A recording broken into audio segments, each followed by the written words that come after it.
Halo teman-teman, Assalamualaikum warahmatullahi wabarakatuh.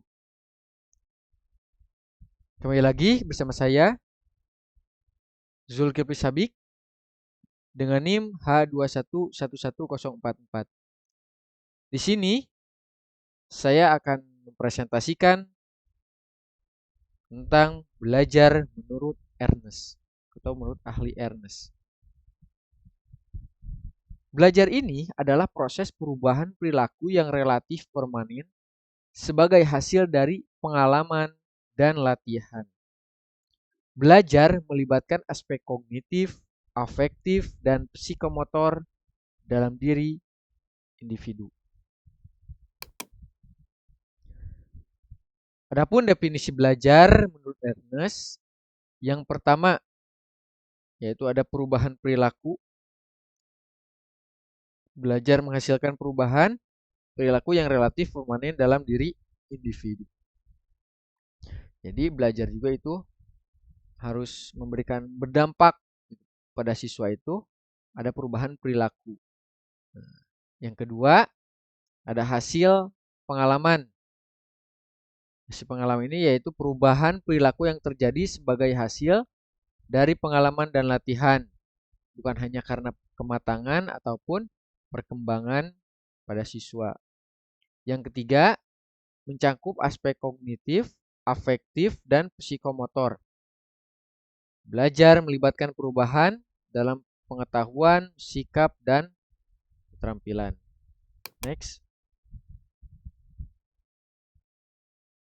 Prinsip-prinsip belajar menurut Ernest yang pertama itu motivasi atau motivation dalam bahasa Inggris. Belajar akan berlangsung lebih efektif jika siswa memiliki motivasi yang kuat. Nah, ini sangat penting ya. Motivasi ini sangat penting untuk keberlangsungan belajar pada siswa. Jadi, dari rumah siswa itu harus semangat memiliki motivasi yang baik, mood yang baik untuk menerima ilmu di sekolah. Yang kedua, ada kesiapan. Siswa harus siap secara fisik, mental, dan emosional untuk menerima materi pembelajaran. Nah ini, siswa juga ke sekolah harus keadaan kondisi yang baik, fisiknya sehat, mentalnya baik, dan segi emosionalnya pun harus baik pula.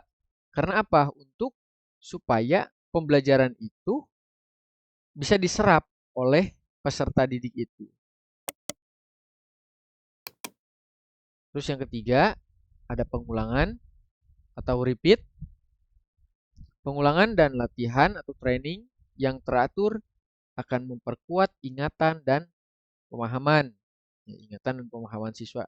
Biasanya kalau untuk memperkuat ingatan itu, guru harus jeli melihat metode apa atau bahan ajar apa yang akan dipergunakan.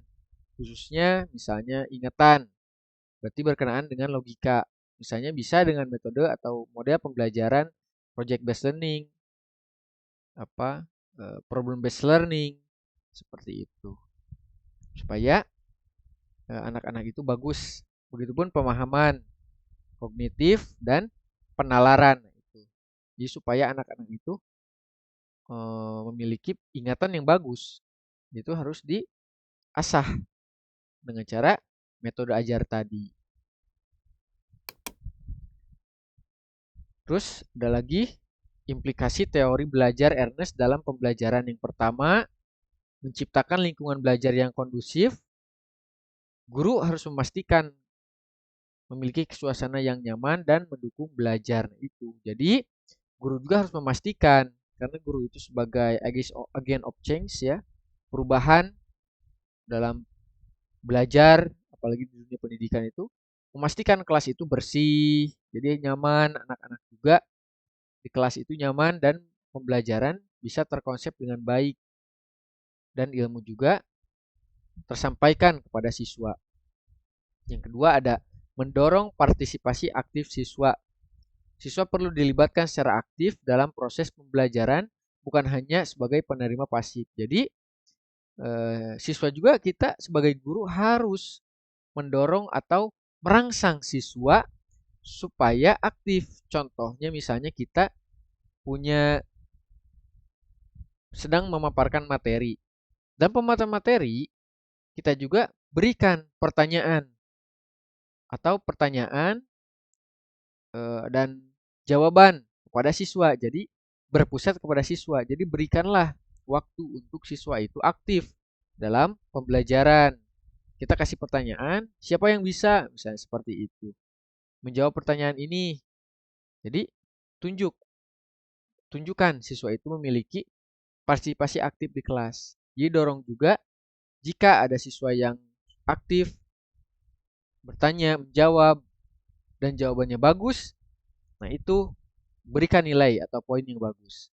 Yang ketiga, memberikan umpan balik atau feedback yang konstruktif. Nah, guru harus memberikan umpan balik atau feedback yang bagus untuk membangun, memperkuat pemahaman siswa. Jadi, misalnya kalau kita di akhir bisa umpan balik itu, feedback itu, berikan penguatan-penguatan kepada siswa, refleksi kepada siswa dari sosial emosional juga. Gitu. Bagaimana pembelajaran hari ini? Apakah menyenangkan, sedih, senang? Ya. Jadi ketika siswa sudah menerima ilmu, selesai pembelajaran, bisa mengetahui apa saja yang bisa dipertahankan ataupun ditambahkan kepada siswa itu. Jadi berikan umpan baik yang baik kepada siswa. Contohnya, nah berikan kesimpulan, siapa yang bisa menjawab? Siapa yang bisa menyimpulkan pembelajaran hari ini? Nah, itu seperti itu. Next. Nah, yang terakhir kesimpulan yaitu belajar adalah perubahan perilaku.